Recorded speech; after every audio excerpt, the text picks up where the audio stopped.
Dylan getting ready to take on the Rockford Ice Hogs after a big win against the Milwaukee Admirals. We'll start there. A 5-4 shootout victory in that morning contest. What did you see from your club in the win? Yeah, just really high compete level. It was one we wanted badly. We needed it, so we brought the energy, and glad we could get the result. Talking to Dominic Toninato, he said that the goal is at 60 minutes, always is. You kind of got about 38 in Texas the previous time out, and then you got that football 65 in Milwaukee. So what's leading to that kind of build through this road trip? Yeah, well, it's all about getting better every weekend, gelling as a group more and more, and we're going to learn, we're going to make mistakes, and we corrected some of the things we needed to and came out with the W. Penalty kill goes 5 for 5 in that game, including a big kill in overtime. What led to the success for that group?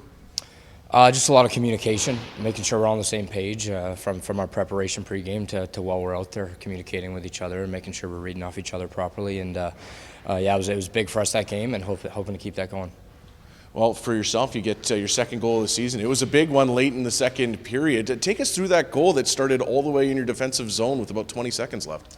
Yeah, it was a good draw win there. It wasn't a clean one, but we came out there with three guys and noticed there was a 3-on-2, and that Fordo kind of probably was shooting there. So I just drove the far lane and hoped to pick up a greasy one, and that's exactly what happened.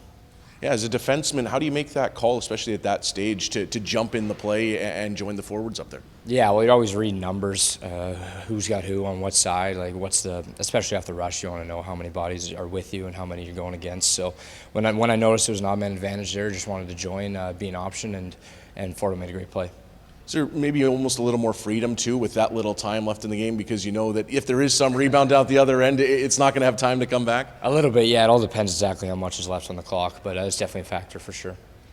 For yourself now, starting to get settled in with this team in your first full season of pro, so how's the process been going for you so far? Yeah, there's been ups and downs for sure, but I'm just trying to learn every day, get better. I'm feeling pretty good lately, getting accustomed to the level of play, so hoping to keep that going and help the team win however possible. Yeah, and what are you noticing is the big differences from college and pro? Structure for sure. There's a lot of different structures that's being played. Guys are a little bit faster, a little bit better, a little bit smarter and stronger as well. So it's definitely a jump. It's obviously a really good league, but I feel like I can make a big difference and help our team win in however possible. Yeah, as someone who likes to jump in on the offensive side of the puck, does that get a little tougher at this level when you have a little less time and space? Yeah, definitely. I mean, it's all about making the read, like I talked about earlier, in terms of numbers and the situation, and making sure you're not going to get beat on the defensive side of the puck too. So it's just about being smart, making the right decisions, and reading off your teammates. Looking to this weekend, and you got a couple of big games here against Rockford and Chicago, teams right around you in the standings. So what have you got to do to pick up 4 points here and maybe create some separation? Yeah, two really good teams. We know that, and we just want to bring the same effort we did against Milwaukee there, and same attention to detail, and we'll get the results we want.